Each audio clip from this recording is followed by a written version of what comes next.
Acepté hospedar a mi cuñada tras su divorcio, pero cuando descubrí que estaba vaciando lentamente nuestras cuentas, manipulando a mi esposa y planeando quedarse con nuestra casa, decidí tenderle una trampa. La noche en que Paola llegó a nuestra casa con 2 maletas negras, un rostro hinchado de tanto llorar y esa manera tan calculada de hablar despacio, yo sentí una incomodidad que no supe explicar en ese momento. No era rechazo, tampoco desconfianza directa, era más bien una sensación técnica, casi instintiva, como cuando detectas un error en un sistema antes de saber dónde está el fallo. Mariana la abrazó durante casi un minuto completo, repitiendo que ahora todo estaría bien, que aquí estaba su familia y que nadie volvería a hacerle daño.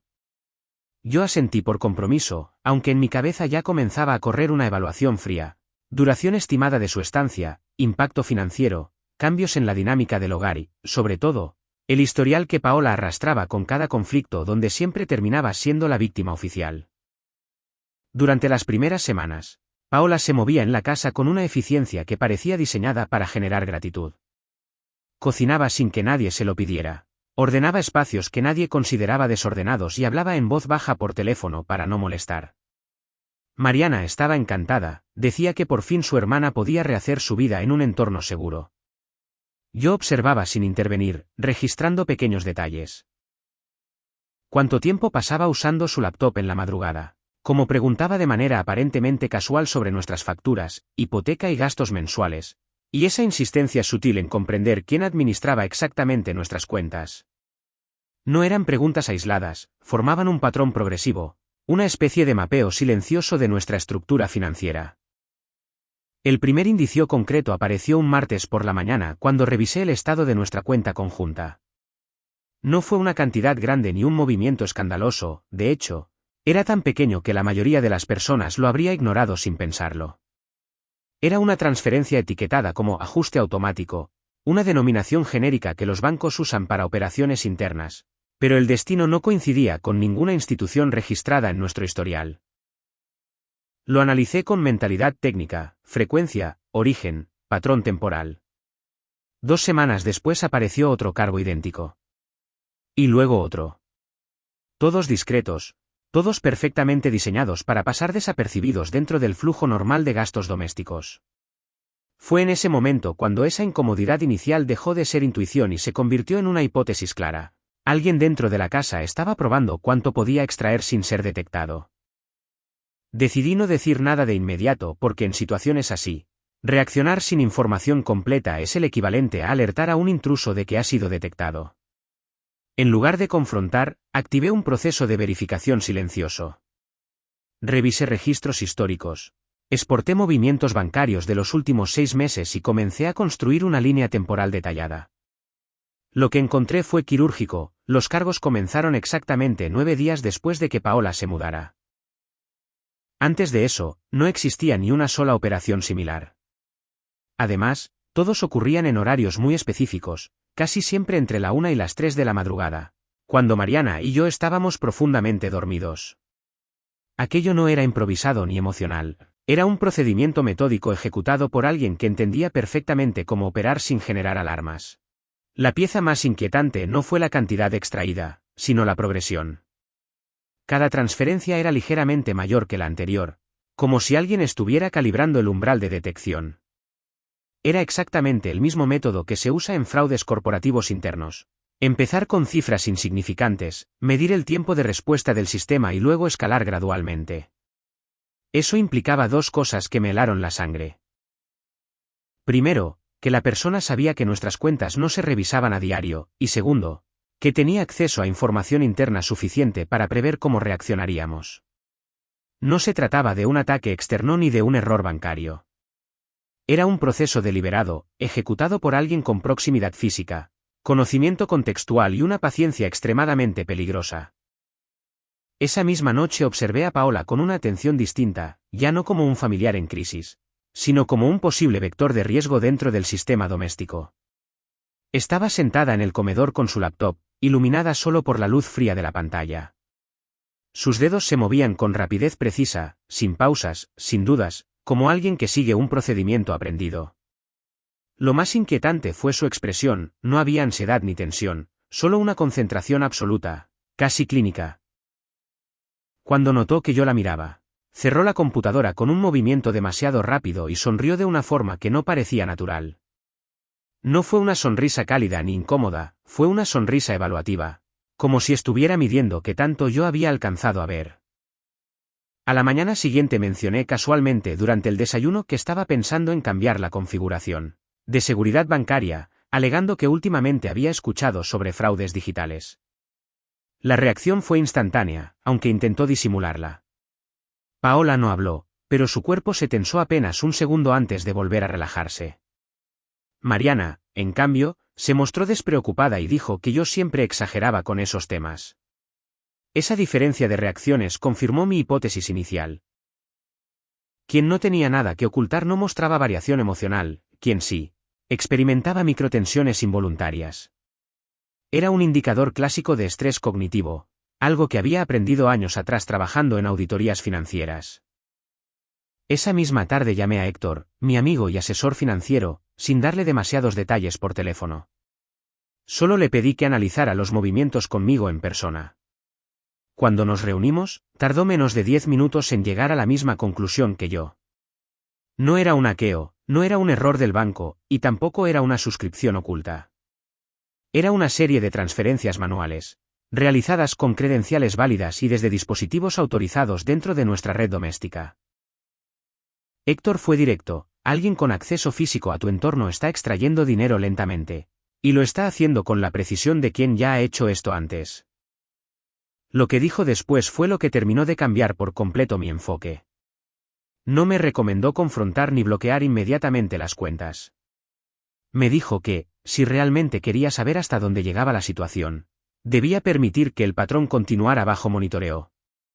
En términos técnicos, eso se llama operación de observación pasiva. Se mantiene el sistema intacto para que el actor continúe actuando, mientras se recopilan pruebas completas del método, la frecuencia y la intención real. Era una estrategia fría, calculada y, sobre todo, arriesgada. Pero también era la única manera de confirmar si se trataba solo de pequeños robos o de algo mucho más grande en preparación. Esa noche, mientras todos dormían, me senté en silencio frente a mi computadora con los registros abiertos, observando cómo el patrón se repetía como un reloj. A la 1:47 de la madrugada apareció un nuevo movimiento. Más grande que el anterior. Perfectamente ejecutado. Y en ese momento entendí algo que me provocó un escalofrío real: aquello no era solo un robo progresivo. Era una fase inicial. Un periodo de prueba antes de un golpe mayor. La pregunta ya no era si Paola estaba tomando dinero. La pregunta era cuánto planeaba llevarse realmente, y qué estaba dispuesta a hacer cuando descubriera que yo ya sabía todo. A partir de esa noche cambié por completo mi forma de interactuar dentro de la casa. Dejé de actuar como un esposo relajado y pasé a comportarme como un analista en fase de contención de riesgo. Cada conversación, cada gesto y cada movimiento de Paola comenzó a ser procesado como información estratégica. No podía permitirme reaccionar emocionalmente ni mostrar sospecha, porque cualquier señal de alerta la obligaría a modificar su método o desaparecer evidencia. Lo primero que hice fue configurar un monitoreo en tiempo real sobre nuestras cuentas, estableciendo notificaciones silenciosas que solo llegaban a un correo alterno al que Mariana no tenía acceso. La idea era simple: observar sin interferir, recopilar sin exponer y esperar el momento exacto en que el patrón revelara su objetivo final. En los días siguientes, empecé a notar algo aún más preocupante que las transferencias mismas. Paola no solo estudiaba nuestras finanzas, también estaba modificando lentamente la percepción emocional de Mariana. Lo hacía con una precisión psicológica notable. Comentaba de forma aparentemente inocente lo estresante que debía ser para mí cargar con todas las decisiones económicas, insinuando que tal vez Mariana debería involucrarse más para protegerse. Luego, en otros momentos, sembraba pequeñas dudas sobre mi carácter, diciendo cosas como que yo era demasiado reservado, demasiado controlador, demasiado obsesivo con el dinero. No eran acusaciones directas, sino microcomentarios diseñados para erosionar confianza con el tiempo. Ese tipo de manipulación es extremadamente efectiva porque no genera confrontación inmediata. Funciona como un goteo constante que, con el tiempo, cambia la narrativa interna de la víctima. Lo comprobé una noche cuando Mariana me preguntó, en un tono que nunca había usado antes: ¿Por qué no le compartía todos los detalles de nuestras inversiones? No era una pregunta espontánea, era el resultado de semanas de influencia indirecta. En ese momento entendí que el plan de Paola no se limitaba a extraer dinero en secreto. Estaba construyendo un escenario donde, eventualmente, Mariana pudiera legitimar su intervención directa en nuestras cuentas, dándole acceso total bajo la apariencia de protección familiar. Esa revelación cambió el nivel de amenaza. Ya no era solo un problema financiero, sino estructural. Si Paola lograba fracturar la confianza entre Mariana y yo, no solo podría mover dinero con mayor facilidad, sino que también tendría una coartada emocional perfecta. En ese punto decidí ampliar la estrategia. No bastaba con monitorear, necesitaba entender la magnitud completa del plan. Comencé a registrar discretamente sus rutinas. Horarios de uso de dispositivos, llamadas recurrentes, patrones de desplazamiento dentro de la casa. Descubrí que cada madrugada, antes de realizar una transferencia, Paola hacía una llamada breve que nunca duraba más de 2 minutos. Esa llamada se convirtió en el elemento más crítico de la investigación. No era una conversación casual, su duración constante indicaba que se trataba de confirmaciones operativas, no de diálogos personales. Era exactamente el tipo de interacción que ocurre cuando alguien trabaja en coordinación con otra persona. Eso significaba que Paola no estaba actuando sola. Había un segundo actor involucrado, probablemente alguien con experiencia en fraude financiero, que la estaba guiando en tiempo real. Aquello elevó el nivel del problema de un conflicto doméstico a una operación deliberada con planificación externa. Consulté nuevamente a Héctor y su respuesta fue inmediata y contundente. Si existía un colaborador externo, el objetivo final casi siempre era el mismo: un retiro masivo en un momento estratégico, generalmente después de obtener acceso completo a todas las credenciales financieras. En términos simples, las pequeñas transferencias no eran el objetivo principal, eran pruebas de vulnerabilidad del sistema. El verdadero golpe vendría cuando tuvieran suficiente confianza en que nadie estaba vigilando. Esa proyección encajaba perfectamente con lo que yo ya estaba observando en el comportamiento de Paola dentro de la casa. Durante las semanas siguientes decidí hacer algo que incluso a mí me resultó incómodo: fingí distracción total. Dejé estados de cuenta visibles sobre el escritorio, hablé deliberadamente en voz alta sobre supuestos aumentos de ingresos y mencioné planes de inversión importantes. Todo era parte de una táctica conocida como amplificación de incentivo. Cuanto más grande pareciera el botín potencial, más probable era que el actor acelerara su plan y cometiera errores. No buscaba detener a Paola. Buscaba empujarla a revelar su fase final antes de que lograra causar un daño irreversible. El cambio en su comportamiento fue evidente en menos de 10 días. Empezó a mostrarse más ansiosa, más atenta a mis horarios y más interesada en conversaciones financieras. Incluso comenzó a preguntar directamente a Mariana si teníamos ahorros separados, seguros o inversiones a largo plazo. Ya no era un mapeo discreto, era una recolección intensiva de información. Esa transición indicaba que la fase de observación había terminado y que la operación estaba entrando en su etapa de ejecución. El punto crítico llegó una madrugada cuando recibí una alerta distinta a todas las anteriores. No era una transferencia pequeña. Era un intento de autorización para un movimiento extremadamente grande, suficiente para vaciar más de la mitad de nuestras reservas. La operación fue cancelada automáticamente por el sistema de seguridad que había configurado, pero el intento quedó registrado con precisión, hora, dispositivo y dirección de red. Ya no había dudas ni necesidad de hipótesis. El plan final había comenzado. En ese instante comprendí que la fase de observación había terminado y que era momento de pasar a la siguiente etapa: la confrontación estratégica. Pero no sería una discusión emocional ni una acusación improvisada. Iba a ser una intervención calculada, diseñada para exponer toda la operación, incluyendo al cómplice externo, sin dejar espacio para negaciones. Lo que Paola no sabía era que durante semanas yo no solo había estado observando. Había estado preparando el escenario para que, cuando intentara dar el golpe final, terminara cayendo exactamente en la trampa que yo había construido. La mañana después del intento de retiro masivo fue extrañamente silenciosa, como si el aire dentro de la casa estuviera cargado con una tensión que nadie mencionaba en voz alta. Paola actuaba con una normalidad exagerada, moviéndose por la cocina con la misma eficiencia de siempre, preparando café y organizando utensilios como si nada hubiera ocurrido. Sin embargo, yo podía ver los microindicadores. La rigidez en sus hombros, la rapidez con la que revisaba su teléfono cada pocos minutos y, sobre todo, esa forma de evitar cruzar la mirada conmigo más de un segundo. Era el comportamiento clásico de alguien que sabe que algo no salió según lo planeado, pero aún no sabe si su error fue detectado. No dije absolutamente nada ese día. La contención emocional era parte fundamental de la estrategia. En lugar de confrontar, actué incluso más relajado que antes, manteniendo conversaciones triviales, haciendo bromas ligeras y hablando sobre proyectos laborales ficticios que implicaban supuestos ingresos elevados. El objetivo era doble: primero, impedir que Paola percibiera cualquier señal de sospecha, y segundo, reforzar la idea de que el potencial económico dentro de la casa seguía creciendo.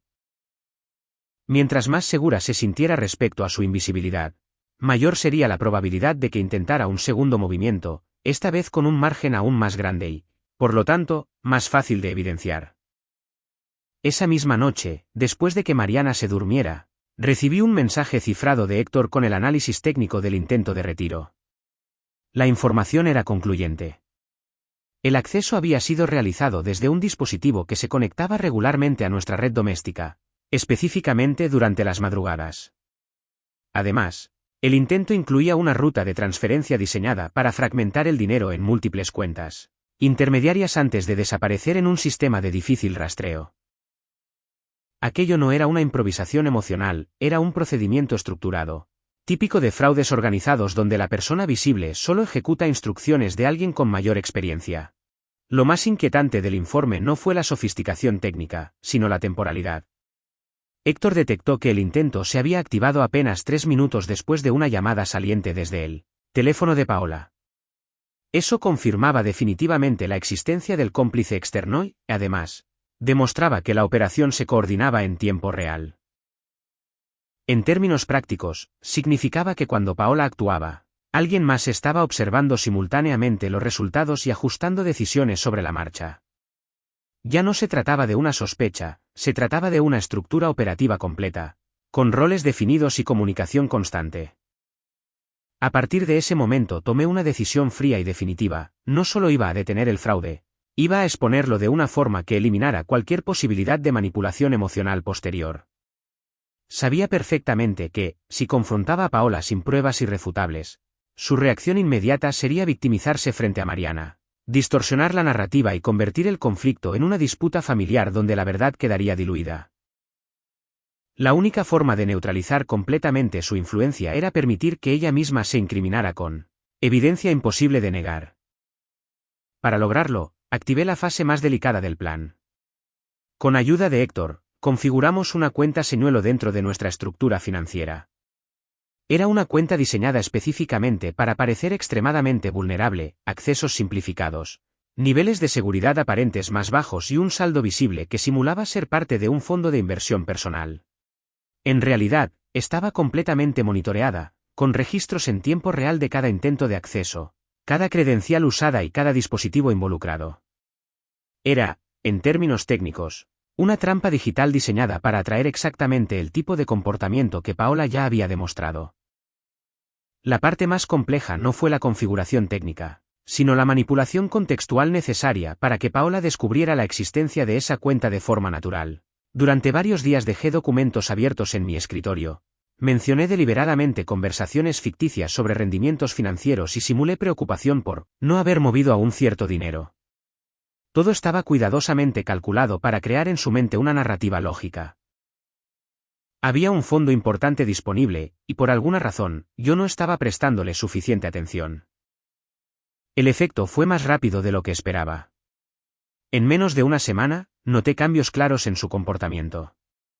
Empezó a pasar más tiempo cerca de mi área de trabajo, hacía preguntas indirectas sobre inversiones y, en 2 ocasiones, la vi observar documentos financieros con una atención demasiado prolongada.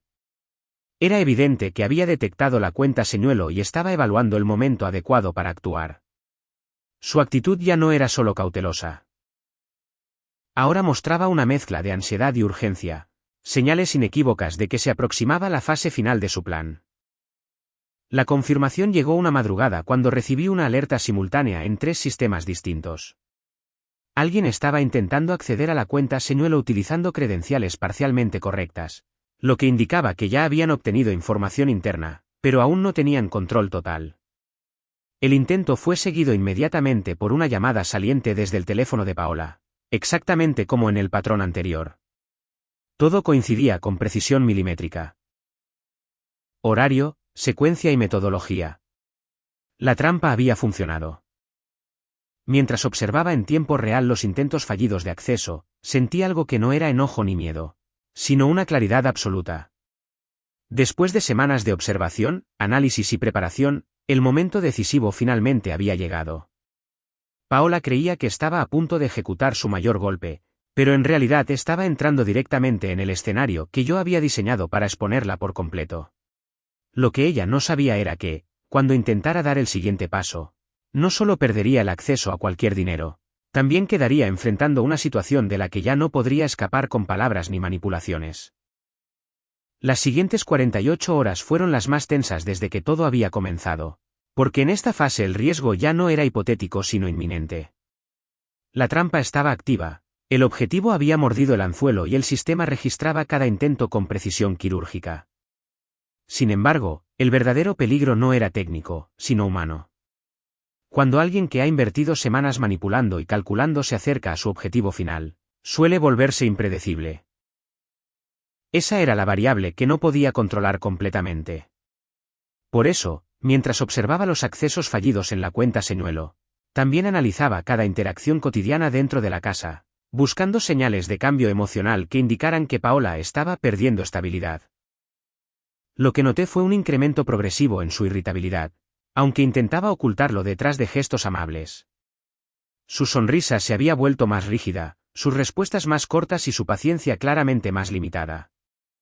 Era el perfil típico de alguien sometido a presión operativa, necesita actuar rápido, pero aún no logra completar el acceso necesario. La madrugada siguiente registré un nuevo patrón. No solo intentó ingresar a la cuenta señuelo, sino que también probó credenciales en nuestras cuentas reales, como si estuviera tratando de encontrar una vía alternativa. Esa transición indicaba que su margen de tiempo se estaba reduciendo y que el cómplice externo probablemente estaba exigiendo resultados inmediatos. En ese momento entendí que la ventana de observación estaba llegando a su límite. Permitir que la presión continuara demasiado tiempo podía empujarla a cometer acciones impulsivas, y ese escenario implicaba riesgos innecesarios. Por eso tomé la decisión de avanzar a la fase final del plan, la exposición controlada. Sin embargo, no sería una confrontación improvisada ni privada. Debía ser un evento estructurado, con evidencia organizada, testigos y un contexto donde cualquier intento de distorsión narrativa quedara neutralizado inmediatamente. La preparación comenzó esa misma noche.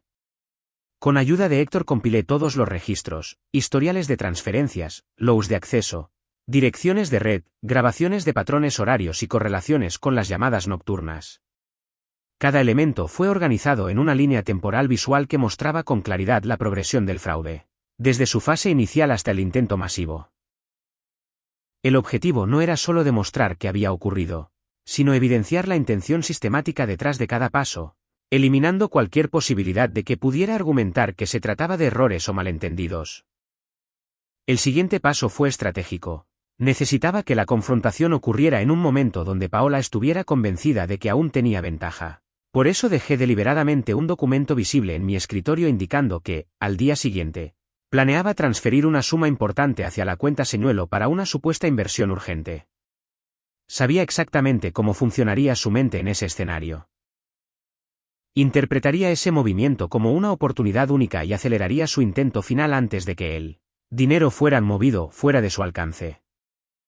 La reacción fue inmediata y predecible. Esa misma madrugada recibí múltiples alertas simultáneas. No solo intentó acceder nuevamente a la cuenta señuelo, sino que utilizó credenciales completas, lo que indicaba que finalmente había obtenido toda la información necesaria. Los registros mostraron claramente la secuencia, acceso, intento de transferencia masiva y llamada saliente de coordinación. Era exactamente el momento que había estado esperando durante semanas, porque ahora la evidencia no solo mostraba intentos, sino una acción completa y deliberada. Mientras observaba en tiempo real el intento fallido, sentí una calma absoluta. No había adrenalina ni enojo, solo la sensación precisa de que el proceso había llegado a su punto de cierre. Todo lo que seguía ya no sería investigación ni estrategia, sino ejecución. Paola creía que estaba a segundos de obtener el control total del dinero, cuando en realidad estaba registrando cada paso dentro de un sistema diseñado para documentar su conducta de manera irreversible. A la mañana siguiente, ella apareció en el desayuno con una actitud sorprendentemente relajada, incluso más cordial que en días anteriores. Ese cambio repentino era el indicador final de confirmación. Quienes creen haber completado con éxito una operación suelen experimentar una falsa sensación de seguridad que se refleja en su comportamiento. Esa confianza prematura era exactamente lo que necesitaba para la fase final. Una confrontación donde su sorpresa sería total y su capacidad de reacción emocional quedaría neutralizada. Mientras la observaba hablar con Mariana como si nada hubiera ocurrido, comprendí que el momento había llegado. Después de semanas de manipulación silenciosa, análisis meticuloso y preparación estratégica, todo estaba listo para el desenlace. Esa misma tarde activaría el escenario que había diseñado para exponer cada detalle frente a ambos, sin posibilidad de evasión ni reinterpretación. Paola pensaba que estaba a punto de asegurar su mayor victoria, cuando en realidad estaba a horas de enfrentar la caída más completa y definitiva que jamás habría imaginado. El momento de la confrontación no podía depender de impulsos ni emociones. Tenía que ejecutarse con la misma precisión con la que se realiza una auditoría crítica. Por eso elegí cuidadosamente el contexto, una tarde en la que Mariana estaría presente. Héctor podría conectarse en videollamada como testigo técnico y Paola se sintiera lo suficientemente segura, como para no anticipar ninguna amenaza. No se trataba de generar un escándalo ni una escena dramática. El objetivo era crear una situación donde la evidencia hablara por sí sola y cualquier intento de manipulación emocional se volviera inmediatamente irrelevante frente a los hechos verificables. Esa tarde, cuando todos estábamos sentados en la sala, inicié la conversación con una calma deliberada. No acusé, no elevé la voz ni mostré tensión. Simplemente dije que necesitábamos revisar juntos un tema importante relacionado con nuestras finanzas. Mariana reaccionó con curiosidad, pero sin preocupación. Paola, en cambio, mostró un microgesto involuntario. Sus dedos se entrelazaron con fuerza y su postura se volvió ligeramente rígida. Fue una reacción instantánea, casi imperceptible para alguien no entrenado, pero para mí fue la confirmación definitiva de que comprendía exactamente hacia dónde se dirigía la conversación. Comencé proyectando la línea temporal en la pantalla del televisor. Mostré primero los movimientos más pequeños, aquellos que habían pasado desapercibidos durante semanas. Mariana observaba con sorpresa creciente, intentando entender qué estaba viendo. Paola, en cambio, mantenía la mirada fija, pero su respiración se había vuelto más rápida. No dije su nombre ni insinué nada todavía. Me limité a explicar fríamente el patrón técnico, fechas, montos, progresión y coincidencias horarias. Era un enfoque completamente analítico, diseñado para evitar que la conversación se desviara hacia interpretaciones emocionales. Luego avancé hacia el siguiente nivel de evidencia, los registros de acceso. Mostré cómo cada intento de transferencia coincidía exactamente con conexiones desde nuestra red doméstica, durante la madrugada. Después proyecté el elemento más contundente, la correlación entre los accesos y las llamadas salientes registradas desde el teléfono de Paola en esos mismos minutos. En ese instante, su expresión cambió por completo. La calma aparente desapareció y fue reemplazada por una mezcla de incredulidad y tensión evidente. Mariana giró lentamente la cabeza hacia su hermana, incapaz aún de procesar completamente lo que estaba viendo. Paola intentó hablar en ese momento, pero no para negar directamente, sino para desviar. Dijo que debía tratarse de un error, que alguien podría haber clonado su teléfono o usado su conexión sin permiso. Era una estrategia predecible, basada en introducir dudas técnicas en un contexto donde la mayoría de las personas no comprende los detalles digitales. Sin embargo, antes de que pudiera desarrollar esa narrativa, activé el siguiente elemento del plan, la intervención de Héctor. Su voz apareció en la pantalla con una explicación clara y profesional, desmontando cada una de esas posibilidades con datos verificables. Héctor explicó de forma precisa que los accesos no solo provenían de nuestra red, sino específicamente de un dispositivo identificado por su firma digital única. Luego mostró el registro exacto de la cuenta señuelo, incluyendo la secuencia completa del intento final. Ingreso exitoso, intento de transferencia masiva y comunicación inmediata con un número externo. Esa demostración eliminó cualquier margen de ambigüedad.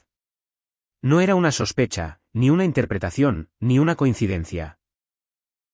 Era una secuencia documentada que demostraba intención, planificación y ejecución. El silencio que siguió fue pesado y absoluto. Mariana no decía nada, pero su expresión reflejaba un impacto profundo. Paola, por primera vez desde que había llegado a nuestra casa, no tenía una respuesta preparada. Su mirada se movía rápidamente entre la pantalla, Mariana y yo, buscando una salida que ya no existía. Era el momento exacto donde el control narrativo cambiaba de forma irreversible. Ya no podía posicionarse como víctima ni reinterpretar los hechos a su favor. Fue entonces cuando decidí decir la única frase que realmente importaba. No la acusé ni levanté la voz. Solo le pregunté, con absoluta calma, cuánto dinero planeaba llevarse cuando finalmente lograra el acceso completo. La pregunta no buscaba una respuesta literal. Era una afirmación implícita de que el plan completo ya era evidente. Esa precisión psicológica tuvo el efecto esperado. Paola dejó de intentar negar y, por primera vez, mostró un colapso emocional real. Su explicación comenzó como una mezcla desordenada de justificaciones, que estaba desesperada, que su divorcio la había dejado sin recursos, que había confiado en una persona que le prometió ayudarla a recuperar estabilidad. Sin embargo, cada frase confirmaba indirectamente lo que la evidencia ya demostraba. No había sido un error impulsivo, sino una decisión sostenida durante semanas, ejecutada con plena conciencia de sus consecuencias. Mientras la escuchaba, comprendí que el momento decisivo no era el descubrimiento del fraude, sino lo que ocurriría después. La evidencia ya había cerrado cualquier debate sobre los hechos. Lo que estaba en juego ahora era algo mucho más complejo. El impacto irreversible que esta traición tendría sobre nuestra familia y la decisión final que determinaría si Paola enfrentaría solo las consecuencias personales, o también las legales que inevitablemente se derivaban de todo lo que había hecho. Después de su confesión parcial, el ambiente en la sala quedó suspendido en una quietud incómoda, como si todos estuviéramos procesando simultáneamente no solo la información, sino el peso emocional de lo que significaba. Mariana no lloraba ni gritaba, simplemente observaba a su hermana con una expresión vacía, una especie de desconexión protectora que ocurre cuando la mente intenta asimilar una traición demasiado grande, para ser entendida de inmediato. Yo sabía que ese silencio no era neutral. Era el punto de inflexión donde cualquier palabra posterior tendría consecuencias irreversibles en la relación entre ellas. Paola intentó recuperar control del relato adoptando un tono más victimista. Dijo que nunca había tenido intención de lastimarnos, que solo quería tomar el dinero temporalmente para resolver deudas urgentes y que pensaba devolverlo cuando se estabilizara. Era una narrativa clásica de racionalización, diseñada para minimizar la gravedad del acto y transformar un plan sistemático en una supuesta decisión desesperada. Sin embargo, cada vez que hablaba, su discurso chocaba contra la evidencia proyectada en la pantalla, que mostraba semanas de planificación metódica, no un impulso momentáneo. Mariana finalmente habló, pero no para discutir los detalles técnicos ni las cifras. Su voz salió baja y controlada, lo que resultó mucho más contundente que cualquier grito. Preguntó algo simple, ¿desde cuándo había comenzado a planearlo? Esa pregunta no buscaba información financiera, buscaba medir la profundidad de la traición emocional. Paola dudó unos segundos antes de responder, y ese silencio fue más revelador que cualquier confesión directa. Confirmó implícitamente que el plan no había surgido por necesidad repentina, sino que se había gestado desde los primeros días de su llegada. Cuando finalmente admitió que había empezado a considerarlo apenas 2 semanas después de mudarse, Mariana cerró los ojos durante unos segundos, como si necesitara contener una reacción más intensa. Ese detalle marcó un punto crítico: la confianza no se había roto en un solo acto, sino que había sido explotada desde el principio, mientras nosotros la estábamos apoyando emocionalmente. Esa dimensión del engaño, más que el dinero, fue lo que transformó completamente el contexto de la conversación. Esa presión se hizo evidente durante una conversación aparentemente trivial con Mariana. Mientras cenábamos, Paola mencionó, con un tono cuidadosamente casual, que sería prudente que Mariana tuviera acceso directo a todas las finanzas familiares, por si algún día yo llegaba a ausentarme o enfrentar un problema. No era una sugerencia inocente, era un intento claro de acelerar la legitimación de acceso. Mariana no percibió la intención real, pero yo sí. Era un movimiento de último recurso. Si no lograba penetrar el sistema por medios técnicos, intentaría hacerlo mediante manipulación emocional directa. Decidí intervenir en ese momento para mantener el enfoque en hechos verificables. Expliqué con claridad que el problema ya no era solo familiar, sino legal. Las transferencias realizadas, los intentos documentados y la coordinación externa constituían evidencia suficiente de una conducta fraudulenta deliberada. No lo dije como amenaza, sino como una descripción objetiva de la realidad. La diferencia era crucial. No se trataba de lo que yo quisiera hacer, sino de las consecuencias inherentes a las acciones que ella ya había ejecutado. Ese cambio de enfoque alteró completamente la actitud de Paola. Su ansiedad aumentó visiblemente, y por primera vez mostró miedo real, no solo estrés operativo. Comprendió que la situación ya no podía resolverse mediante disculpas o apelaciones emocionales. Comenzó a insistir en que el cómplice externo había sido quien la presionó, quien diseñó el plan y quien la convenció de que no habría consecuencias. Aunque esa afirmación era parcialmente cierta, no cambiaba el hecho fundamental. Ella había participado activamente en cada fase. Lo más revelador de su relato fue descubrir la naturaleza de esa influencia externa. Describió a la persona como alguien que conoció durante su proceso de divorcio, alguien que se presentó como asesor financiero independiente y que, poco a poco, comenzó a orientarla hacia decisiones cada vez más arriesgadas. No se trataba de una manipulación repentina, sino de una relación construida gradualmente, donde la dependencia emocional y la presión económica se mezclaron hasta crear el escenario perfecto para inducirla a participar en el fraude. Esa información agregó una nueva capa al problema. Ya no estábamos ante un acto aislado, sino frente a una dinámica donde vulnerabilidad personal, influencia externa y oportunidad financiera se habían combinado de forma peligrosa. Sin embargo, comprender ese contexto no eliminaba la responsabilidad individual. Lo que determinaba la gravedad no era solo quién la había influido, sino que ella había tenido múltiples oportunidades para detenerse y no lo hizo. Mariana finalmente tomó una decisión que cambió el rumbo emocional del momento. Con una calma firme, dijo que necesitaba distancia inmediata. No habló de perdón ni de reconciliación, solo estableció un límite claro. Paola no podía permanecer en la casa ni continuar formando parte de nuestra vida cotidiana. Esa declaración no fue impulsiva, fue el resultado lógico de comprender que la confianza, una vez explotada de manera tan sistemática, no podía reconstruirse simplemente con disculpas. Mientras Paola intentaba procesar esa realidad, yo entendí que la fase emocional del conflicto había terminado y que el siguiente paso sería puramente decisional. La evidencia estaba completa. Las responsabilidades habían quedado claras y las consecuencias legales eran inevitables si decidíamos activarlas. La única pregunta que quedaba sin resolver era la más compleja de todas. Si estábamos dispuestos a cerrar este capítulo únicamente como una ruptura familiar. O si avanzaríamos hacia un proceso formal que expondría toda la operación mucho más allá de nuestro hogar. Cuando Mariana dijo que Paola debía irse de la casa ese mismo día, el efecto fue inmediato y devastador. No hubo gritos ni dramatismo, solo una frase firme, pronunciada con una claridad que eliminaba cualquier posibilidad de negociación. Fue una decisión que no nació del enojo, sino de algo mucho más profundo. La comprensión absoluta de que la confianza había sido explotada de forma consciente y prolongada. Paola se quedó inmóvil durante unos segundos, como si su mente necesitara recalibrar por completo la realidad. Hasta ese momento, incluso después de la evidencia, todavía parecía creer que el vínculo familiar le otorgaría algún tipo de protección automática. Esa expectativa quedó destruida en cuestión de segundos. Mariana no mostró odio ni desprecio, lo cual resultó aún más contundente. Su tono era frío, casi administrativo, como si estuviera cerrando una cuenta que ya no podía mantenerse abierta. Explicó que el problema no era únicamente el dinero ni el intento de fraude, sino el hecho de que Paola había utilizado deliberadamente la vulnerabilidad emocional de la familia como una Herramienta estratégica. Esa dimensión de la traición, dijo, era algo que no podía reconciliarse simplemente con arrepentimiento tardío. Paola intentó aferrarse a una última línea de defensa emocional. Comenzó a hablar sobre su miedo a quedarse sola, sobre el colapso de su vida tras el divorcio y sobre cómo había sentido que todo estaba fuera de su control.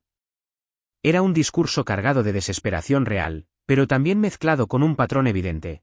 Seguía intentando desplazar el foco desde sus decisiones hacia sus circunstancias.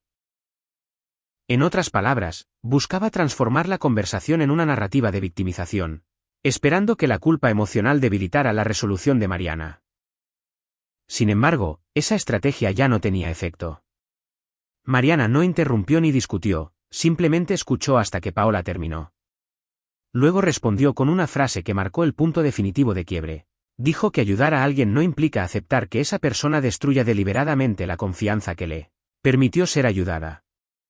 Esa distinción fue crucial, porque separaba claramente dos realidades que Paola había intentado fusionar.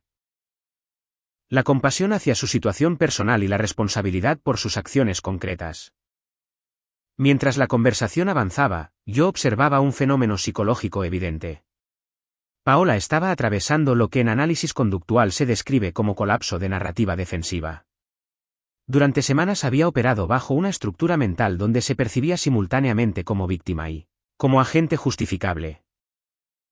Pero frente a evidencia irrefutable y límites firmes, esa estructura se estaba desintegrando rápidamente, dejándola sin un marco interno que le permitiera sostener su comportamiento como algo racionalizable. Fue en ese momento cuando surgió el tema más delicado de todos, las consecuencias legales. Paola lo mencionó primero, con una voz notablemente más baja, preguntando directamente si planeábamos denunciar lo ocurrido. La pregunta no era casual ni ingenua. Representaba el reconocimiento explícito de que entendía la gravedad real de sus actos y el alcance potencial de las pruebas reunidas. Era, en esencia, una solicitud implícita de misericordia, aunque formulada de manera indirecta. No respondí de inmediato. Miré a Mariana porque sabía que, más allá de lo técnico o legal, la decisión final tenía una dimensión profundamente emocional para ella. Era su hermana, y esa relación añadía una complejidad que ninguna evidencia podía simplificar. Mariana permaneció en silencio durante varios segundos, evaluando no solo lo que había ocurrido, sino también las consecuencias futuras de cada posible decisión. Ese silencio no era duda. Era el peso de entender que cualquier camino elegido tendría un costo irreversible. Finalmente, Mariana dijo algo que cambió completamente el tono de la situación. Explicó que no tomaría una decisión inmediata sobre el aspecto legal, pero que eso no significaba que las acciones de Paola quedarían sin consecuencias reales. Su prioridad en ese momento era establecer una separación total y definitiva. Paola debía irse, cortar todo contacto durante un periodo prolongado y asumir responsabilidad personal sin depender nuevamente de la familia para resolver sus problemas. Esa resolución tuvo un efecto doble. Por un lado, ofrecía una mínima posibilidad de que el conflicto no escalara a un proceso formal inmediato. Pero, por otro, dejaba claro que la relación familiar había cambiado de forma permanente. No había promesas de reconciliación, ni plazos definidos, ni garantías emocionales. Solo una condición básica: que Paola enfrentara las consecuencias de sus decisiones sin intentar nuevamente manipular el vínculo afectivo, para protegerse. Mientras Paola comenzaba lentamente a recoger sus cosas esa misma tarde, comprendí que la fase visible del conflicto estaba llegando a su fin, pero que la historia aún no estaba completamente cerrada. Porque aunque el fraude había sido detenido y la traición expuesta, quedaba una incógnita crítica sin resolver. La identidad y el alcance real del cómplice externo que había estado operando en las sombras, y cuyo papel en todo esto, como descubriríamos muy pronto, era mucho más profundo y peligroso de lo que habíamos imaginado. La casa quedó en un silencio extraño después de que Paola se marchó. No era un silencio de calma ni de alivio, sino una quietud pesada, como si las paredes mismas estuvieran procesando todo lo que había ocurrido en las últimas semanas. Mariana se movía lentamente por los espacios, recogiendo objetos que habían quedado fuera de lugar, pero lo hacía con una mecánica casi automática, sin concentración real. Yo entendía ese estado perfectamente. Cuando una traición alcanza ese nivel, la mente no reacciona con explosiones emocionales inmediatas, sino con una especie de entumecimiento que permite sobrevivir al impacto inicial. Durante los días siguientes, evitamos hablar del tema directamente. No por negación, sino porque ambos necesitábamos reorganizar internamente la narrativa de lo ocurrido. La traición no solo había afectado nuestras finanzas o nuestra rutina, sino también la percepción que teníamos sobre nuestras propias decisiones. Habíamos abierto nuestro hogar con la intención genuina de ayudar, y esa acción había sido utilizada como una oportunidad estratégica para explotarnos. Ese tipo de experiencia deja una marca profunda, porque obliga a cuestionar los propios criterios de confianza. Sin embargo, mientras el aspecto emocional comenzaba lentamente a estabilizarse, el componente técnico del problema seguía abierto. El cómplice externo continuaba siendo una variable activa. No era una figura abstracta ni una amenaza hipotética. Era alguien que conocía nuestros patrones, que había tenido acceso indirecto a nuestra red y que, durante semanas, había coordinado acciones en tiempo real. Ignorar esa dimensión sería un error estratégico grave, porque significaba dejar un riesgo latente sin control. Por esa razón, mantuve contacto constante con Héctor durante ese periodo. Juntos revisamos nuevamente los registros, esta vez con un enfoque distinto, no en las acciones de Paola, sino en las características operativas del segundo actor.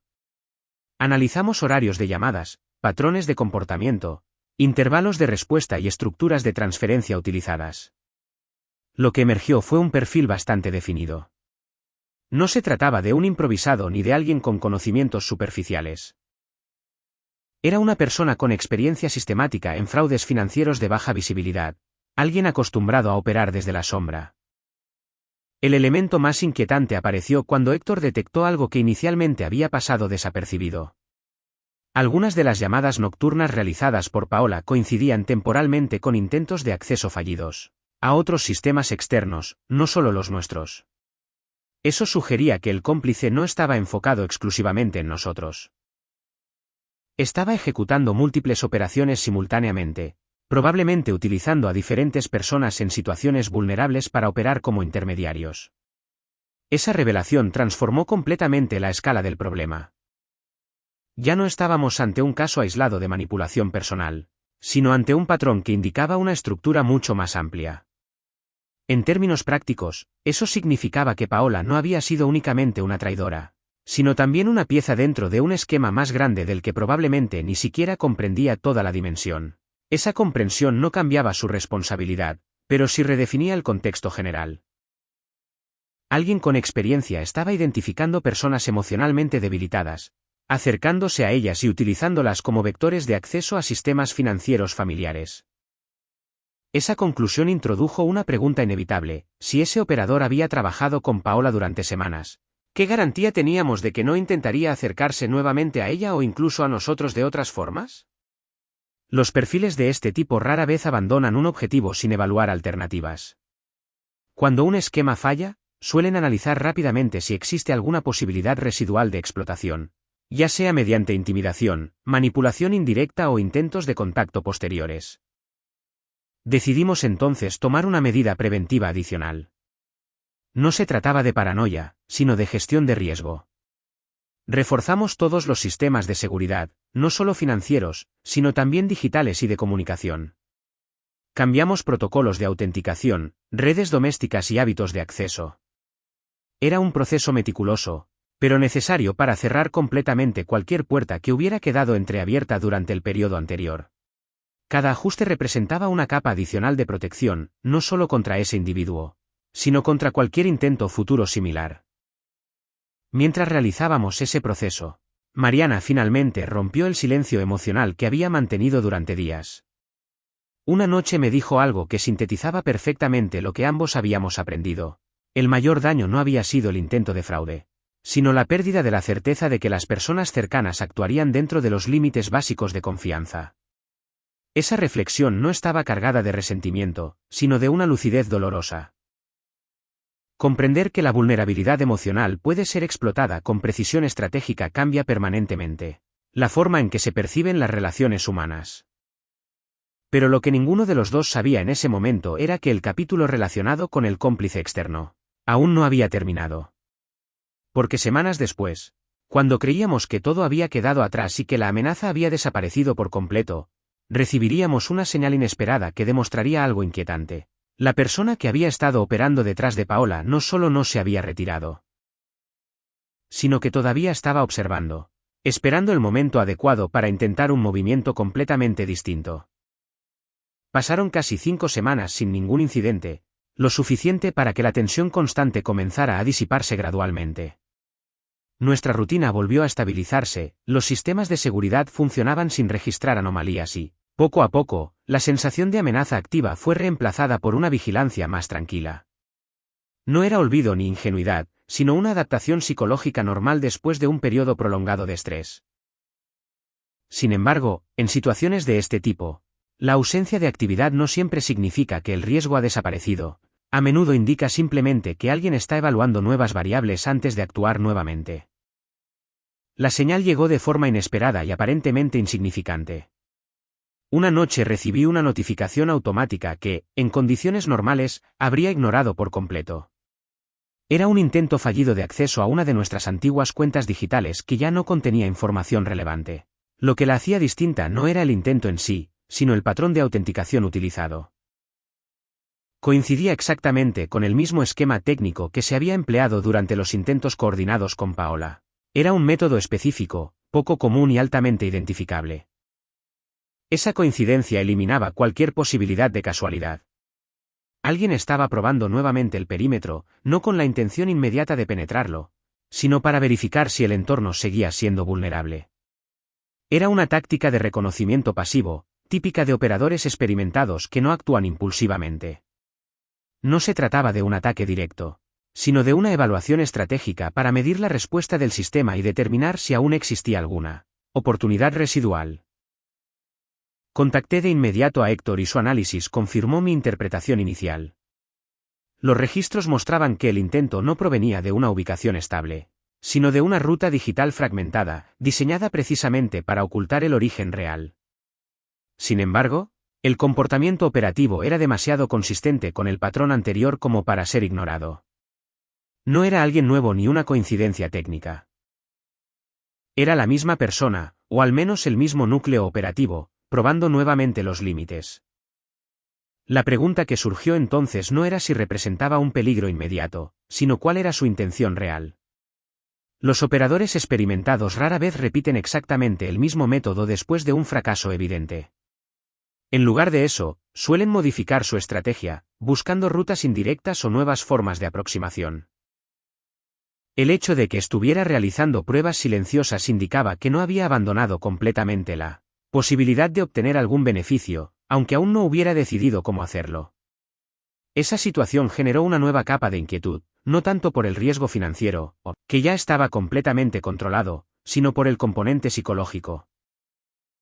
Saber que alguien externo, desconocido y con experiencia en manipulación estratégica, todavía observaba nuestro entorno desde la distancia creaba una sensación difícil de describir. No era miedo inmediato, sino una vigilancia constante, la percepción de que había una mente analítica evaluando silenciosamente. Decidimos entonces no responder de forma visible ni modificar nada abruptamente. La estrategia más efectiva en ese escenario era precisamente la que habíamos utilizado antes: observar sin revelar conciencia de la observación. Mantener el entorno estable, sin cambios evidentes, permitía recopilar información adicional sobre su comportamiento sin alertarlo de que había sido detectado nuevamente. Era una fase de inteligencia pasiva, no de confrontación. Durante los días siguientes, se registraron otros 2 intentos similares, siempre sobre sistemas secundarios, nunca sobre las cuentas principales. Ese patrón confirmaba definitivamente que no estaba intentando un acceso directo. Estaba midiendo el entorno, evaluando si existía alguna debilidad nueva o alguna oportunidad indirecta que pudiera explotar. Era un proceso paciente, metódico y completamente alineado con el perfil que habíamos identificado desde el inicio. Fue entonces cuando comprendí algo que hasta ese momento no había considerado completamente. El objetivo original de ese operador nunca había sido simplemente obtener dinero mediante un acceso puntual. Su verdadera estrategia consistía en construir redes de acceso indirecto a través de relaciones personales, utilizando la confianza familiar como un vector de entrada. Nosotros habíamos sido un objetivo dentro de un sistema mucho más amplio, no un caso aislado. Esa comprensión cambió la naturaleza del problema de forma definitiva. Ya no se trataba solo de protegernos, sino de decidir si debíamos actuar para cerrar completamente el ciclo, incluso si eso implicaba llevar el asunto más allá del ámbito personal. Porque si ese operador continuaba activo, no solo representaba una amenaza potencial para nosotros, sino también para otras personas que, en ese mismo momento, podían estar siendo manipuladas sin tener la menor idea de lo que realmente estaba ocurriendo. La noche en que todo finalmente se rompió, la casa estaba envuelta en un silencio espeso, antinatural, como si el aire mismo estuviera reteniendo la respiración. No era una quietud normal, era esa sensación eléctrica que se siente justo antes de que algo irreversible ocurra. Yo llevaba horas sentado en la mesa del comedor con la carpeta abierta frente a mí, repasando por última vez cada documento, cada transferencia, cada captura, cada audio transcrito. No había margen de error. No podía verlo. Durante meses fingimos no ver nada, fingimos creerle, fingimos que sus excusas tenían sentido, mientras en realidad seguíamos cada movimiento que hacía. Mi esposa estaba frente a mí, inmóvil, con los dedos entrelazados tan fuerte que sus nudillos estaban blancos. Cuando levantó la mirada y dijo en voz baja, «Hoy se termina», supe que no había vuelta atrás. Mi cuñada llegó exactamente a las 9:17 de la noche, como siempre hacía cuando quería aparentar normalidad.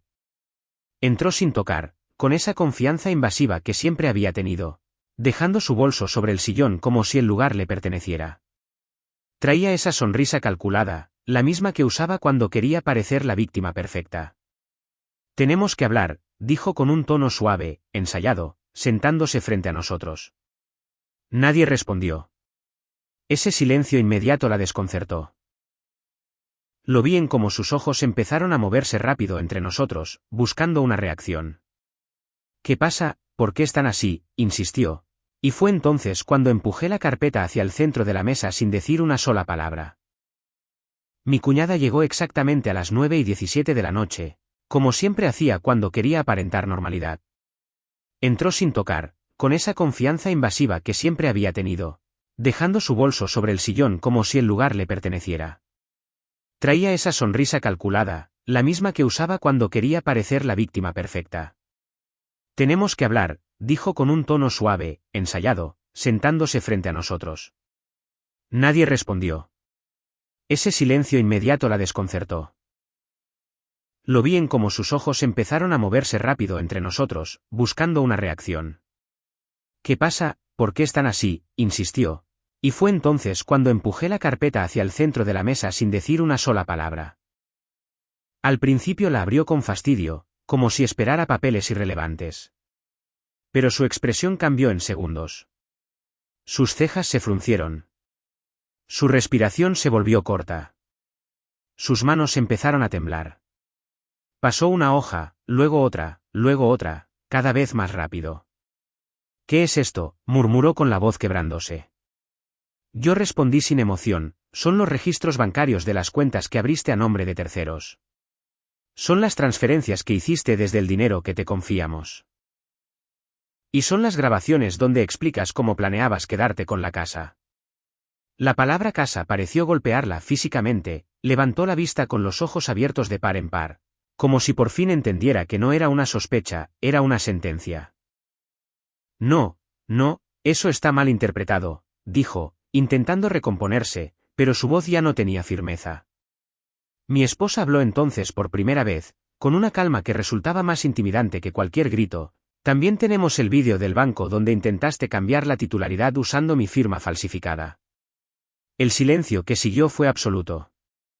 Se podía escuchar el zumbido leve del refrigerador en la cocina. Mi cuñada tragó saliva con dificultad. Yo no iba a hacerlo de verdad. Solo estaba viendo opciones, intentó decir, pero ni ella misma parecía creer sus propias palabras. «Mentiste durante meses», dijo mi esposa, sin levantar el tono. «Nos pediste ayuda. Te dimos un lugar para vivir. Te dimos dinero. Y mientras tanto estabas planeando quitarnos todo». La frase quedó flotando en el aire como un peso imposible de ignorar. Mi cuñada empezó a llorar, Pero no era un llanto de culpa, era un llanto desesperado, impulsivo. El tipo de llanto que aparece cuando alguien pierde el control total de la situación. Yo no tenía nada, gritó. Ustedes no saben lo que es vivir con miedo de quedarse en la calle. Mi esposa la miró fijamente y respondió en voz baja, sí lo sé. Por eso te abrimos la puerta. Yo tomé aire y dije lo que había preparado durante semanas. Mañana a primera hora vamos a presentar la denuncia. Fraude, falsificación de documentos y abuso de confianza. Todo está respaldado. Esa frase cambió todo. Sus lágrimas se detuvieron de golpe. Su expresión se endureció de una forma inquietante, como si una máscara hubiera caído. Se secó la cara lentamente y su mirada se volvió fría, casi desconocida. ¿Van a destruirme así?, preguntó, pero ya no sonaba como una súplica. Sonaba como una advertencia. Mi esposa respondió sin vacilar, tú te destruiste sola. Hubo un segundo de silencio que pareció eterno. Entonces mi cuñada soltó una risa corta, seca, completamente fuera de lugar. No entienden nada, dijo, inclinándose hacia adelante. Si yo caigo, ustedes también. Sentí un escalofrío inmediato. No por la amenaza, sino por la seguridad con la que lo dijo. No era una reacción impulsiva. Era la voz de alguien que creía tener todavía una carta escondida. Se levantó bruscamente y caminó hacia el pasillo, como si fuera a su habitación. ¿A dónde vas?, pregunté. No respondió. Solo aceleró el paso. Mi esposa se puso de pie de inmediato. Detente, dijo con firmeza.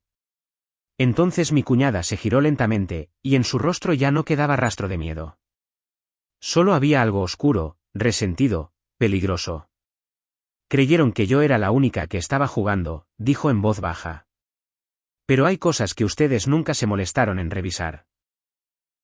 Sentí el estómago hundirse.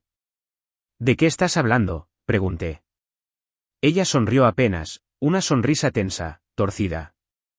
De lo que pasa cuando uno revisa demasiado tarde, respondió. Metió la mano en su bolso y sacó algo. No era un arma. Era una memoria USB. La levantó frente a nosotros como si fuera una prueba final. Aquí está todo lo que ustedes no saben, lo que puede destruirlos también. Mi esposa dio un paso al frente, con la voz firme, entrégala. Pero mi cuñada negó lentamente con la cabeza. No, susurró. Ahora, vamos a negociar. Y en ese instante entendí algo con absoluta claridad, esa noche no iba a terminar con una confesión. Iba a terminar con una revelación que podía cambiarlo todo para siempre. Cuando vi la memoria USB en su mano, sentí una presión fría en el pecho, una intuición inmediata de que aquello no era un simple intento de asustarnos. Había demasiada seguridad en su postura, demasiada calma en su voz después de haber estado llorando hacía apenas segundos. No parecía alguien acorralado, parecía alguien que acababa de recuperar el control. Mi esposa extendió la mano con firmeza y repitió, dámela ahora. Pero mi cuñada retrocedió un paso, sosteniendo el dispositivo con dos dedos como si fuera algo frágil y valioso al mismo tiempo. No, dijo en voz baja, sin titubear. Primero van a escuchar lo que contiene, porque después de eso, ya no van a poder fingir que son las víctimas perfectas.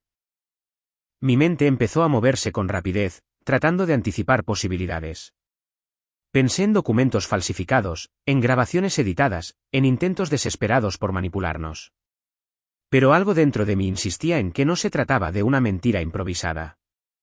Había planeado esto. Se notaba en su respiración controlada, en la forma en que sostenía mi mirada sin parpadear. Sea lo que sea, dije con voz firme, no cambia lo que hiciste. Ella soltó una risa breve, amarga. Eso es lo que crees, respondió. Pero hay algo que ustedes ignoraron durante años, algo que yo descubrí cuando empecé a revisar las cuentas, y que explica por qué esta casa nunca fue realmente lo que pensaban. Mi esposa frunció el ceño con confusión. ¿De qué estás hablando?, preguntó. Mi cuñada inclinó la cabeza ligeramente, observándola con una expresión extraña, casi compasiva. De tu padre, dijo. Esa sola palabra cayó en la habitación como una piedra. Mi esposa se quedó inmóvil. Su padre había muerto años atrás, y siempre había sido una figura intocable para ella. No te atrevas a meterlo en esto, respondió con voz tensa. Pero mi cuñada negó lentamente. No lo estoy metiendo. Él ya estaba en esto desde antes. Mucho antes de que yo apareciera. Sentí un nudo en el estómago. Habla claro, exigí. Ella levantó la USB y dijo, aquí hay archivos del banco, registros antiguos, transferencias que nadie revisó porque confiaban demasiado. Cuando empecé a rastrear el dinero, encontré movimientos extraños. Dinero que salió de esta casa hace años hacia cuentas que no pertenecían a nadie de la familia. Mi esposa negó de inmediato. Eso es imposible. Pero la seguridad de mi cuñada no vaciló. Eso mismo pensé yo. Hasta que vi los nombres de los destinatarios. La tensión en el ambiente era tan densa que parecía dificultar respirar. ¿Qué nombres?, pregunté finalmente. Ella sostuvo mi mirada y respondió despacio, empresas fantasma. Todas vinculadas a una misma persona, alguien que trabajó con tu suegro durante años. Mi esposa dio un paso atrás, como si la hubieran golpeado. No, murmuró. Mi papá nunca haría algo así. Pero mi cuñada no mostró compasión. No estoy diciendo que robara, estoy diciendo que ocultaba dinero. Mucho dinero. Y cuando murió, ese dinero desapareció sin dejar rastro. Sentí que el suelo se volvía inestable bajo mis pies. ¿Y qué tiene que ver eso contigo?, pregunté. Ella respondió con una calma inquietante, todo. Porque cuando empecé a revisar las cuentas de la casa, descubrí que algunas de esas transferencias antiguas se reactivaron hace un año. El mismo patrón. Las mismas rutas financieras. Alguien volvió a mover ese dinero. Un silencio pesado cayó entre nosotros. Eso es absurdo, dije, aunque mi voz ya no sonaba tan segura. Mi cuñada dio un paso más hacia la mesa, colocando finalmente la USB sobre la superficie. No es absurdo, dijo. Está documentado. Y si se hace público, la investigación no solo será sobre mí, será sobre toda esta familia. Mi esposa respiraba rápido, visiblemente afectada. ¿Estás insinuando que alguien aquí siguió moviendo ese dinero?, preguntó con incredulidad. Mi cuñada asintió lentamente. No lo estoy insinuando, lo confirmé. El silencio que siguió fue devastador. Podía escuchar el latido de mi propio corazón en los oídos. ¿Quién?, pregunté finalmente, casi en un susurro. Ella no respondió de inmediato. Solo miró a mi esposa fijamente, con una intensidad que me hizo sentir un escalofrío inmediato. Eso, dijo en voz baja, es algo que van a tener que descubrir ustedes mismos cuando vean lo que hay dentro. Mi esposa tomó la USB con manos temblorosas, como si pesara más de lo que debería. La sostuvo unos segundos sin hablar, respirando profundamente, como preparándose para algo que sabía que podría cambiarlo todo. Si esto es mentira, dijo finalmente, con la voz quebrada, no habrá nada que te salve. Mi cuñada no respondió con miedo. Solo dijo, con una serenidad inquietante, si fuera mentira, no estaría tan tranquila ahora. Y en ese momento entendí algo con absoluta claridad. La batalla que creíamos haber ganado esa noche no había terminado. Apenas estaba entrando en una nueva fase, una mucho más peligrosa, donde la verdad podía ser más devastadora que cualquier traición.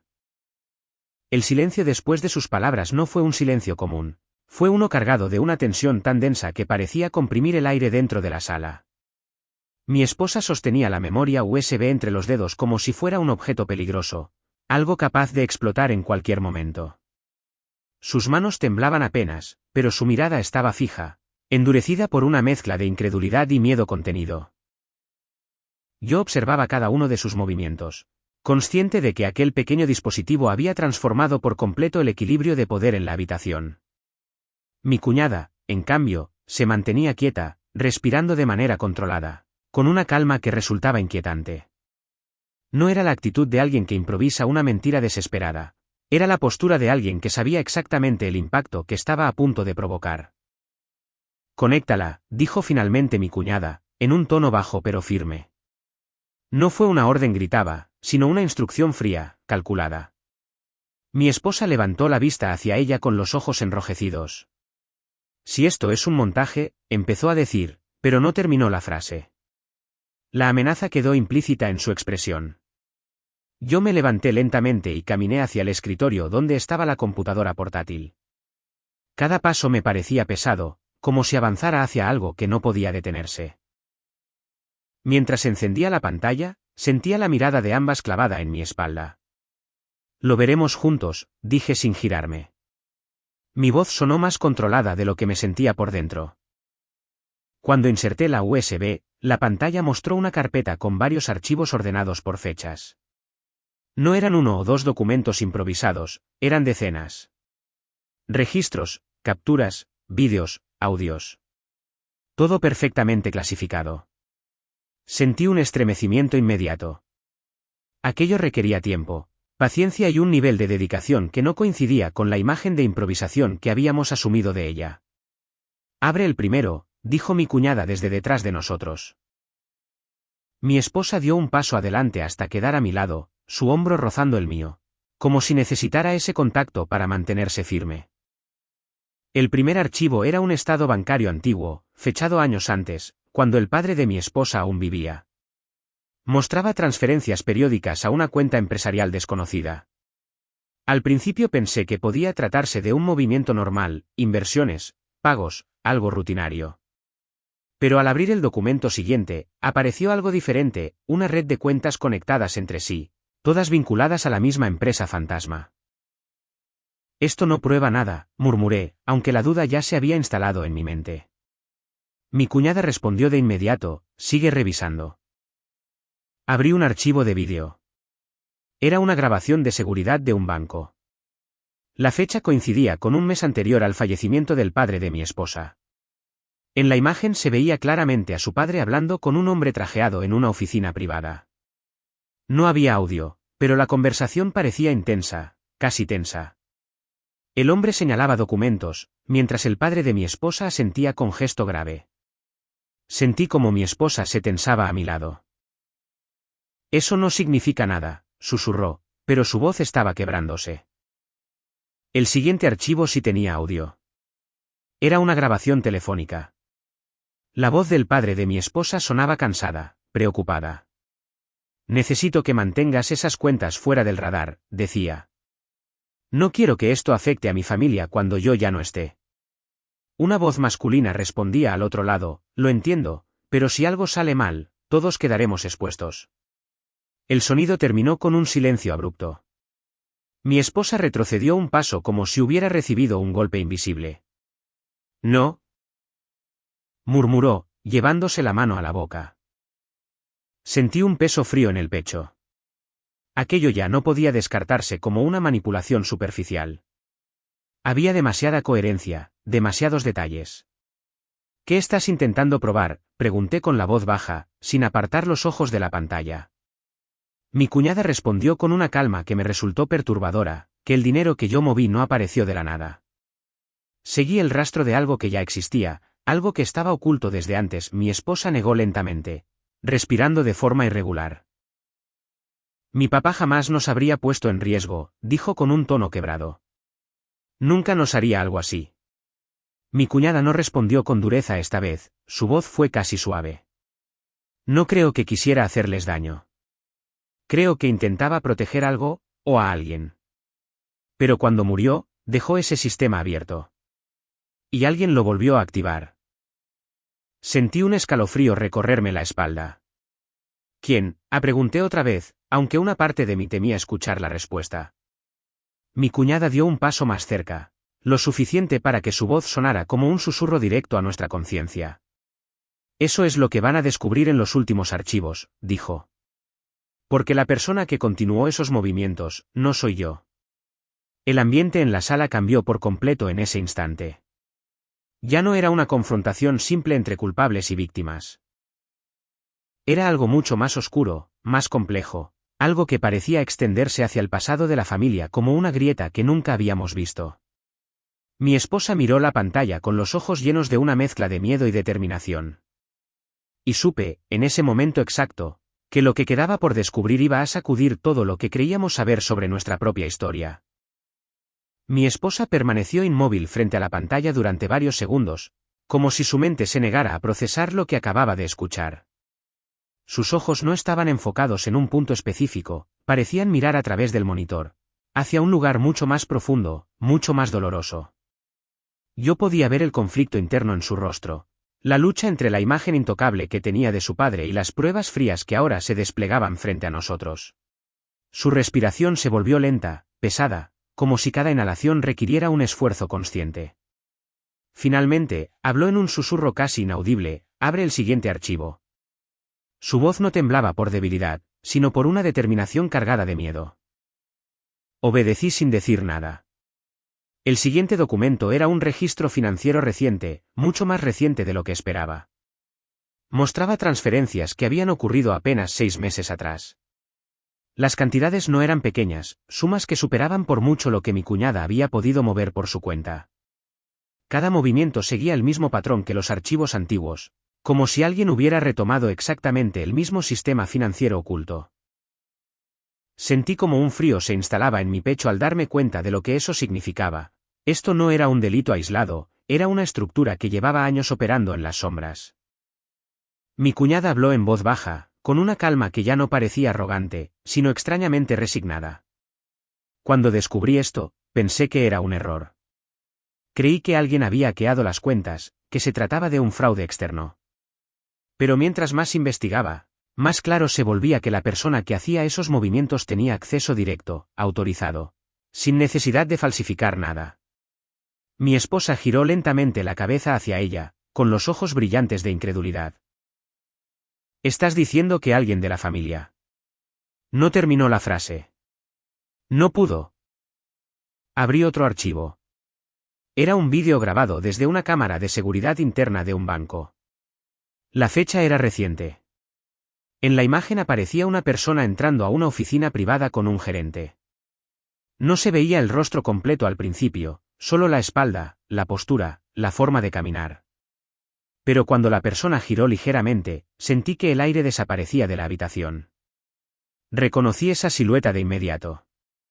No porque fuera extraña, sino porque era demasiado familiar. Mi esposa dio un paso atrás con un jadeo ahogado. No, susurró. Sus manos empezaron a temblar con fuerza. Eso no puede ser ella. Mi mente se negaba a aceptar lo que estaba viendo, pero la evidencia era brutalmente clara. La persona en el vídeo era su propia madre. La mujer que siempre se había mantenido distante de las finanzas, la que afirmaba no entender nada de números, la que insistía en que su esposo había manejado todo en vida. El silencio que siguió fue devastador. Nadie habló durante varios segundos. Solo se escuchaba la respiración irregular de mi esposa, cada vez más rápida. Finalmente, ella murmuró con la voz rota: mi mamá no sabía nada de esto. Ella siempre dijo que papá manejaba todo. Mi cuñada respondió con un tono suave, pero firme: eso es lo que ella quería que creyeras. Pero cuando él murió, las cuentas quedaron abiertas, y alguien tuvo que continuar moviendo ese dinero. No era algo que pudiera quedarse estático. Sentí una mezcla violenta de emociones: incredulidad, enojo, confusión. ¿Por qué no dijiste esto antes?, pregunté, mirando a mi cuñada con dureza. Ella sostuvo mi mirada sin defensiva. Porque cuando lo descubrí, nadie me habría creído. Y porque en ese momento yo misma no sabía si ella era culpable, o si estaba tratando de proteger algo que podía destruir a toda la familia. Sus palabras no sonaban como excusas. Sonaban como una verdad que llevaba tiempo cargando sola. Mi esposa se dejó caer lentamente en una silla, como si sus piernas ya no pudieran sostenerla.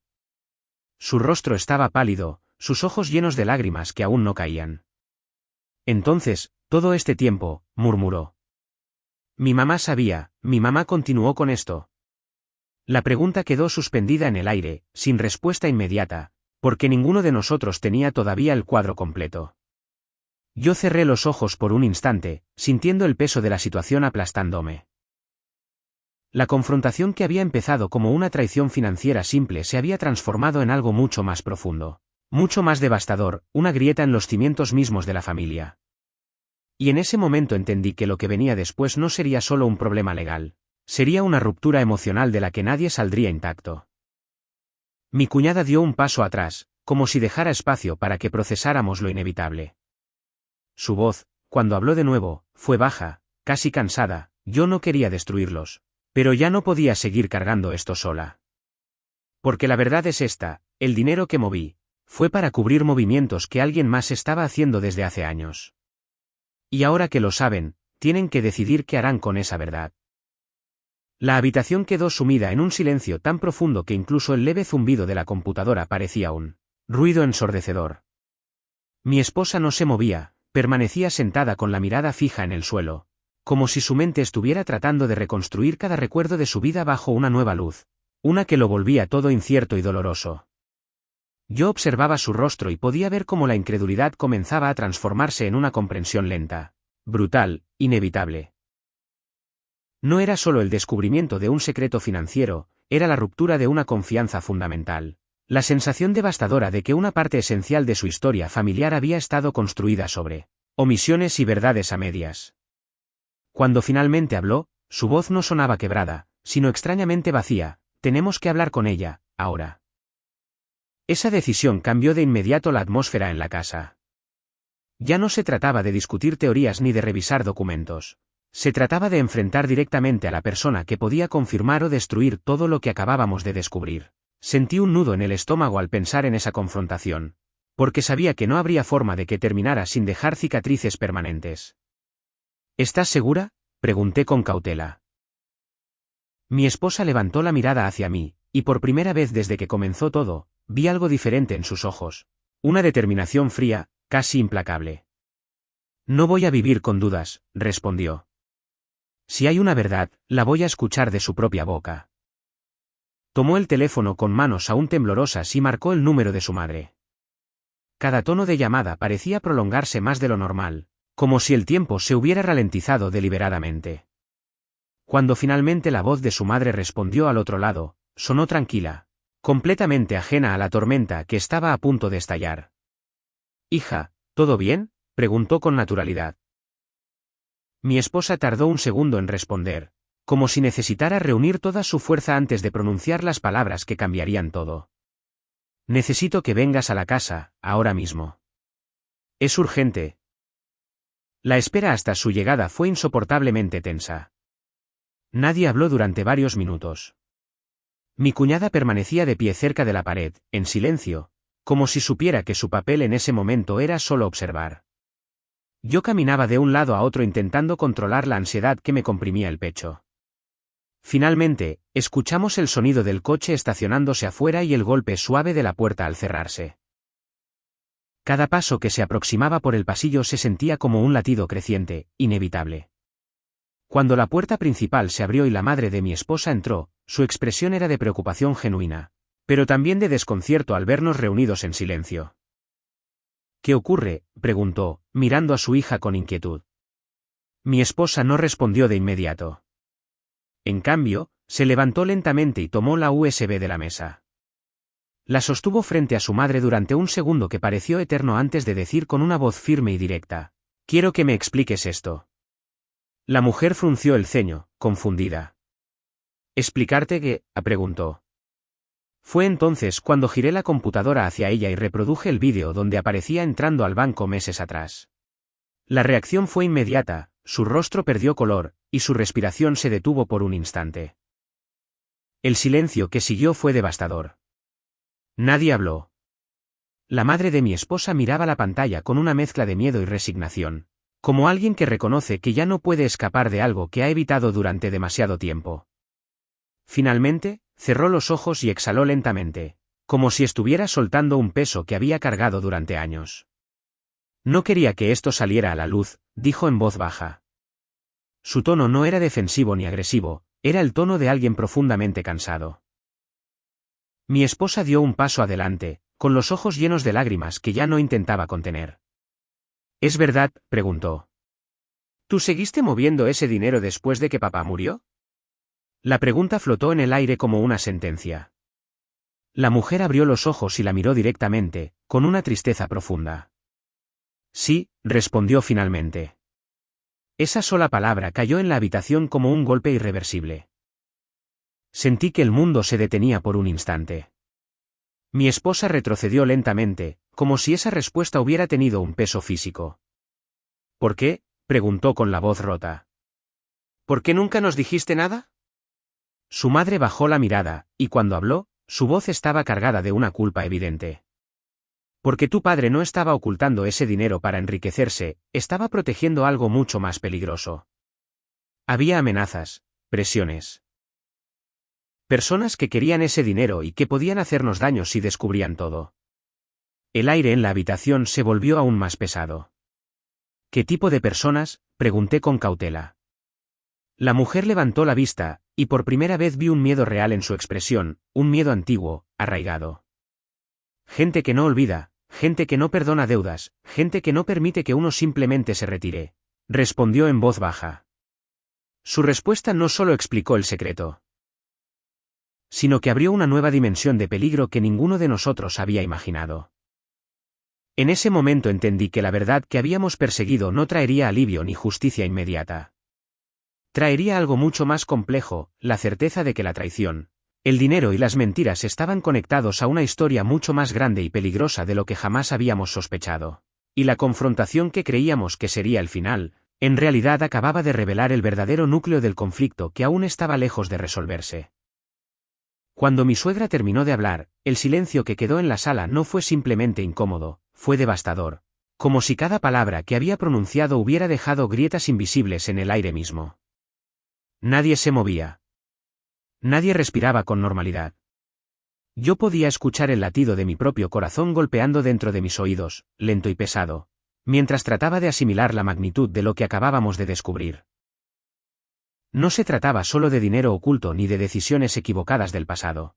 Se trataba de años enteros construidos sobre secretos, sobre miedo, sobre una red invisible de mentiras que había contaminado silenciosamente a toda la familia. Y en medio de todo eso, de pie junto a la pared, mi cuñada observaba en silencio, con una expresión que ya no era desafiante, sino tensa, como si supiera que el centro del conflicto estaba a punto de regresar hacia ella. Mi esposa fue la primera en reaccionar. Se levantó lentamente, con una firmeza que no había mostrado en toda la noche, y miró directamente a su madre. Todo eso explica el pasado, dijo con una voz baja pero firme. Pero no explica lo que ella hizo ahora. Giró la cabeza hacia su hermana, y en esa mirada ya no había confusión ni compasión. Solo había una claridad dolorosa, definitiva. Tú no estabas protegiendo a nadie, continuó. Estabas usando esta información para manipularnos. Para quedarte con nuestra casa. Las palabras fueron directas, sin gritos, pero su peso cayó sobre la habitación como una sentencia inevitable. Mi cuñada tragó saliva con dificultad, y por primera vez desde que comenzó todo, su seguridad se quebró de verdad. No era así, yo tenía miedo, murmuró, intentando recuperar terreno. Cuando descubrí esos movimientos pensé que todo iba a explotar, creí que si el dinero desaparecía, nadie vendría a reclamarlo. Su voz se volvió más agitada. Yo solo quería asegurarme de no quedarme sin nada si todo se derrumbaba. Pero ya no sonaba convincente, sonaba desesperada. Y esa diferencia lo cambió todo. Sentí una calma fría instalarse dentro de mí, una certeza que no había tenido antes. No, dije finalmente, mirándola fijamente. Lo que hiciste no fue sobrevivir, fue aprovecharte. Cada palabra salió con una precisión que no necesitaba volumen para ser contundente. Usaste la confianza de tu propia familia. Mentiste. ¿Robaste? Intentaste quitarnos lo único que teníamos seguro. El silencio posterior fue brutal. Mi cuñada bajó la mirada, y sus manos empezaron a temblar de una forma incontrolable, como si el peso de la realidad finalmente hubiera caído sobre ella. Mi suegra habló entonces, con una voz cargada de cansancio profundo. Esto termina aquí, dijo. No lo dijo como una súplica, sino como una decisión irreversible. Miró a su hija menor con una tristeza inmensa. Yo oculté la verdad por miedo, pero tú elegiste hacer daño por ambición. Las palabras parecieron atravesar a mi cuñada. Sus hombros se hundieron, y por primera vez desde que la conocía, su expresión dejó de ser defensiva y se volvió completamente derrotada. Mi esposa respiró hondo antes de pronunciar las palabras que sabíamos que cambiarían todo para siempre. Mañana presentaremos la denuncia, dijo. No hubo duda en su tono, no hubo vacilación. No porque queramos destruirte, sino porque ya no podemos vivir con alguien que es capaz de traicionarnos de esta manera. La frase quedó suspendida en el aire como un corte limpio, definitivo. Mi cuñada levantó la mirada con los ojos llenos de lágrimas, pero esta vez no intentó discutir. Solo asintió lentamente, como si supiera que cualquier intento sería inútil. Esa noche terminó sin más gritos, sin más amenazas. Solo con un silencio pesado que marcó el final de algo mucho más grande que un conflicto familiar. Mi cuñada se marchó antes del amanecer, llevándose solo una maleta pequeña. Nadie la detuvo. Nadie la despidió. Cuando la puerta se cerró detrás de ella, el sonido resonó en la casa como un eco final, una confirmación de que una etapa completa de nuestras vidas había terminado. Los meses siguientes fueron difíciles. Hubo investigaciones, declaraciones legales, conversaciones dolorosas que parecían interminables. La verdad salió completamente a la luz. El dinero oculto del pasado estaba vinculado a presiones empresariales que ya no existían, y ninguna amenaza seguía vigente. Todo el miedo que había sostenido ese secreto durante años ya no tenía fundamento. Lo único real que quedaba eran las consecuencias de las decisiones que cada uno había tomado. Mi suegra vendió la vieja propiedad que había estado vinculada a aquellas cuentas ocultas, como un acto simbólico para cerrar ese capítulo definitivamente. Con el dinero restante, canceló todas las cuentas y dejó registros transparentes para que nada pudiera volver a repetirse. Fue su forma de asumir la culpa, de enfrentar el pasado sin esconderse más. Y aunque nunca volvió a ser la misma persona, al menos dejó de vivir bajo el peso del secreto. Mi esposa y yo decidimos mudarnos a otra ciudad meses después. No porque quisiéramos huir, sino porque necesitábamos distancia para reconstruir algo que había quedado profundamente dañado, la sensación de seguridad dentro de nuestro propio hogar. Empezar de cero no fue fácil, pero fue necesario. Cada caja que desempacábamos, cada habitación que organizábamos, se sentía como un pequeño acto de recuperación, una forma silenciosa de reclamar una vida que había sido invadida por mentiras ajenas.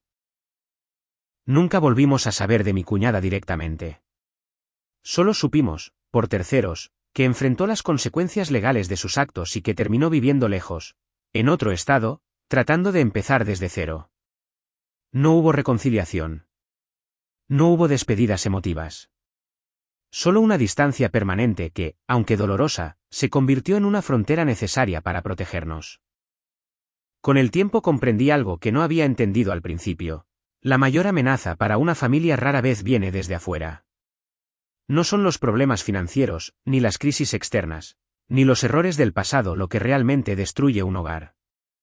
Lo que lo rompe de verdad es la confianza mal colocada, la decisión de ignorar señales, el creer que la sangre garantiza lealtad. Hoy, años después, cuando pienso en todo lo que ocurrió, ya no siento rabia. Siento claridad. Porque aprendí que el verdadero final de esta historia no fue la caída de alguien, sino el momento en que dejamos de permitir que las mentiras definieran nuestras vidas. Y esa, al final, fue la única victoria que realmente importó.